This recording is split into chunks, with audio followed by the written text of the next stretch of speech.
नमस्कार साथियों। हरियाणा पंचायत में आप सभी का स्वागत है। मैं हूं नवीन कुमार और आज हम बात करने जा रहे हैं महेंद्रगढ़ विधानसभा सीट की कि यहां पर हाल के समय में क्या कुछ समीकरण हैं चुनाव को लेकर और यहां पर कौन सी पार्टी यानी कि बीजेपी और कांग्रेस की तरफ से किसको कैंडिडेट यहां पर अब की बार बनाया जा सकता है। अगर हम बात करें मौजूदा माहौल की तो यहाँ पर जो कांग्रेस के विधायक हैं यहाँ पर राव दान सिंह, उनके और उनके बेटे के ऊपर तथाकथित घोटाले के आरोप के चलते ईडी ने यहाँ पर छापेमारी की। ईडी ने कुछ सामान भी, कुछ रकम भी उनके घर से यहाँ से एक तरह से कह सकते हैं रिकवर किया। उसके बाद यहाँ पर लगातार चर्चाओं का जो दौर है वो जारी है कि अब की बार राव दान सिंह या फिर उनके जो बेटे हैं राव बख्श, जो लोकसभा चुनाव में यहाँ पर अपने पिताजी का साथ एक तरह से कंधा मिलाकर लगातार दे रहे थे, क्या उनको टिकट मिल पाएगी या फिर राव दान सिंह यहाँ पर एक तरह से कह सकते जो इमोशन कार्ड है या फिर भावनात्मक तौर पर है, जो जनता को लुभाने का कार्ड, वो अपनी पत्नी को यहाँ पर टिकट दिलाकर वो खेलने की कोशिश करेंगे या नहीं। अगर हम यहाँ पर बात करें, यहाँ पर जो समीकरण है, यहाँ का जो जातीय समीकरण है, उसमें अहिर बहुल्य इलाका होने के साथ साथ यहाँ पर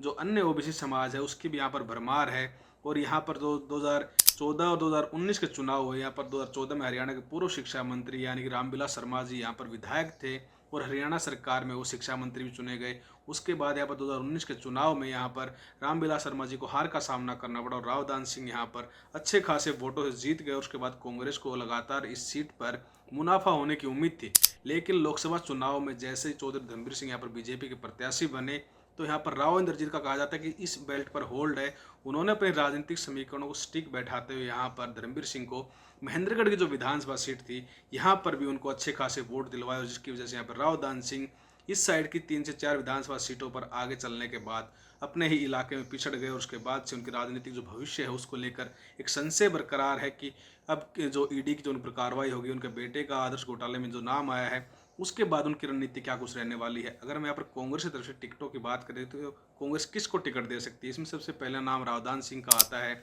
उसके बाद उनके जो बेटे हैं उनको टिकट दिलाने कहीं ना कहीं जद्दोजहद में लगे हुए थे कि राव अक्षत को एक अच्छा खासा चेहरा बनाया जा सकता है यहाँ पर टिकट के लिए, लेकिन उनका नाम भी यहाँ पर घोटाले में शामिल हो गया है। तो इसके बाद यहाँ पर एक सस्पेंस बना हुआ है कि क्या वो अपनी पत्नी को यहाँ पर टिकट दिलवा सकते हैं कांग्रेस तरफ से, क्योंकि वो लगातार भूपेंद्र सिंह हुड्डा के करीबी नेताओं में से एक रहे हैं और उनके साथ जितने ही जन समर्थन की जो यहाँ पर रैलियाँ रही हैं, जितने धन्यवाद दौरे रहे हैं, उसमें रावदान सिंह कहीं ना कहीं बड़ी भूमिका में नजर आए। साथ ही यहाँ पर जो चरखी दादरी में लोकसभा चुनाव से पहले राहुल गांधी की रैली हुई थी उसमें भी रावदान सिंह का एक बड़ा जन समर्थन यहाँ पर देखने को मिला था। ये तो विधानसभा चुनाव के नतीजों में घोषित हो पाएगा, लेकिन हाल के दौर में यहाँ पर कांग्रेस के पास यही 3 प्रमुख चेहरे हैं, रावदान सिंह, उनके बेटे राव अक्षत और रावदान सिंह की पत्नी, जिनके ऊपर यहाँ पर कांग्रेस कार्ड खेल सकती है। अगर हम बात करें बीजेपी की तो बीजेपी की तरफ से यहाँ पर दाव खेला जा सकता है यहाँ पर ब्राह्मण चेहरे पर, यहाँ पर यानी कि जो रामविलास शर्मा हरियाणा के पूर्व शिक्षा मंत्री रहे हैं, बीजेपी कहीं ना कहीं उनके ऊपर यहाँ पर नजर गड़ाई होगी कि गौतम को यहाँ से टिकट दिया जाए, क्योंकि एक यूथ को अगर आप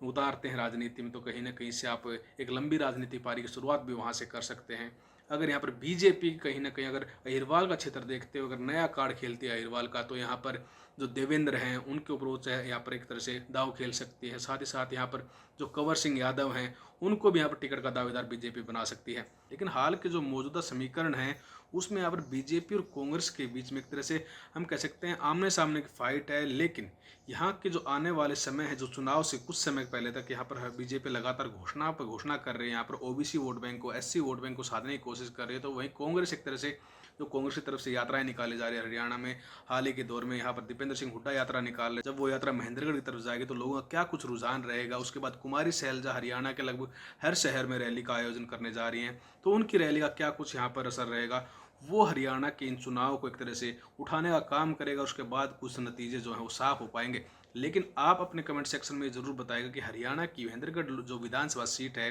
यहाँ पर लोकसभा चुनाव में जब रावदान सिंह पिछड़ गए थे उसके बाद वापसी के उनके पास क्या कुछ यहाँ पर जो कार्ड वो खेल सकते हैं, और इस सीट पर बीजेपी और कांग्रेस की तरफ से कौन यहाँ पर मेन कैंडिडेट यहाँ पर चुनाव में यहाँ पर आपको देखने को मिल सकता है। धन्यवाद।